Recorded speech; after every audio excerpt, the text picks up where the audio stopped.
Ngayong super hot na naman ang panahon, summer outing is in.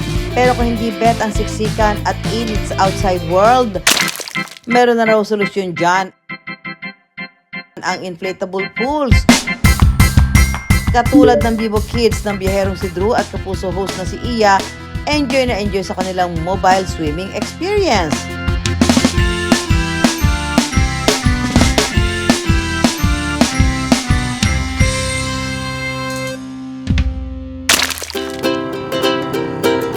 Stay home habang nag-enjoy sa inyong comfort zone. Yan ang negosyo goal ng 31 years old na si Princess. Kaya pinush ang negosyong pagpaparenta ng inflatable pools. Nag-start yung business namin noong May 3, 2024. Summer nung time na yon, kaya naisipan namin parang maganda kung kami inflatable business kasi mas gusto ng kids yon, and of course gusto din ng parents yon since para hindi na sila lalabas pa sa place nila. Perfect na perfect daw ito para sa kahit anong okasyon ng pamilya. Sobra-sobra talaga yung feeling na makita mo yung mga bata na sobrang saya. Magsasabi sila sa amin na sobrang nag-enjoy sila today. Parang yung pagod namin lahat nawawala. And best feeling talaga yon bilang magulang na makita na yung mga bata nag-enjoy. Nagsimula rin sa 3 inflatable pools sina Princess habang ginagamay pa ang negosyo. Online lang din daw sila nagsimulang mag-alok. Nagulat ako kasi hindi pa kami nakakarating dun sa bilihan namin ng mga gamit. May nag-book na sa amin. Sobra na talaga akong natuwa kasi parang ay may magbubook pala. Meron pala talagang may gusto nito. Marami na agad nag-book nung week na yun, right after kong mag-post. Sa unang taon pa lang, mahigit 200 bookings daw ang pumasok sa kanila. The way paano ako nakipag-communicate doon sa parents to parents kasi yung magiging connection nun. Kinukuha ko kaagad yung loob ng kausap ko as a mother. Gumawa po ako ng post na colorful siya, yung feeling ko makaka-attract sa kids. Katuwang din daw ni Princess ang kanyang asawang si Arvin sa pagpapatakbo ng negosyo. Sobrang thankful ako kasi minsan ka lang makakakita ng asawa na siya yung support system ko eh. Pag pagod na ako, siya yung nagiging lakas ko. Pag alam kong hindi ko na kaya, pag gusto ko nang magpahinga sa sobrang pagod, siya nang nagiging pahinga ko.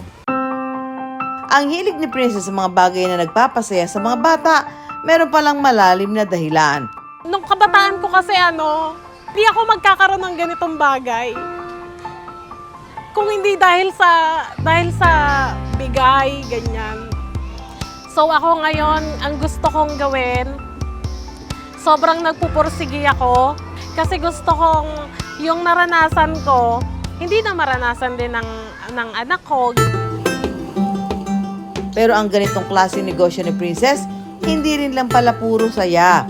Nung nag-umpisa kasi kami, hindi kami nanghihingi pa ng mga pictures ng paglalagyan. So nagugulat kami pagdating namin dun sa venue, hindi flat yung surface. Like, delikado siya. Talagang kami na lang yung gumagawa ng paraan para linisin yung area. Kaya sa mga gustong mag-book ng inflatable pools, may paalala si Princess. Wala pong mga matutulis na bagay. Like mga pako, like sa pader, sobrang delikado po yun. Kaya ini-encourage namin na kung magbubook po kayo ng inflatables natin, make sure po na malinis yung area, clear. Hindi lang po siya sa safety ng inflatables namin, mas importante po yung safety ng mga anak po ninyo na maglalaro sa inflatables na. Kahit anong panahon, wala tayong inaatrasan, kaya ngayon tag-init, gusto ko maging parte ng bakasyon nyo. Malaman nga natin kung kakayanin ko mag-set up ng inflatable swimming pool. Pero para magawa ko yan, kailangan ng tulong ng may-ari nitong isa sa mga negosyong inflatable swimming pool, si Princess! Let's go po. Tulungan natin si Princess. Ay, tulungan niyo pala kasi. Ilalatag po muna natin. Para hindi madulas, diba? So, I-fit po muna natin siya. Pag ganun po tayo. After po nyan, niyan, i-fix po natin sila pagdidikitin po natin para safe yung mga bata. Kasi pag may space po siya, pwede pong madulas. kailangan tama. Opo, kailangan po connected talaga sila sa isa't isa. Kailangan walang space. Opo. Kasi pag may space, papasukan ng tubig yon. Medyo sumakit ang likod at bato ko ron ha, pero laban. So, na-set up na natin yung mat, Princess. Ano susunod? Ngayon naman po, ilalatag na po natin yung inflatable mismo. Ito na exciting part. Papagulong po natin siya. Tulungin lang. Opo. Ayun na. Mabigat din Ayan pala po. to, ha? Pinapasok nitong dulo nung pinaka-inflatable pool dito sa ano tawag dito? Blower. Okay. Yan. Itatali. Ay, tatali. Yun. Oh. May design. Yes po. Ngayon, I-on na po natin yung blower.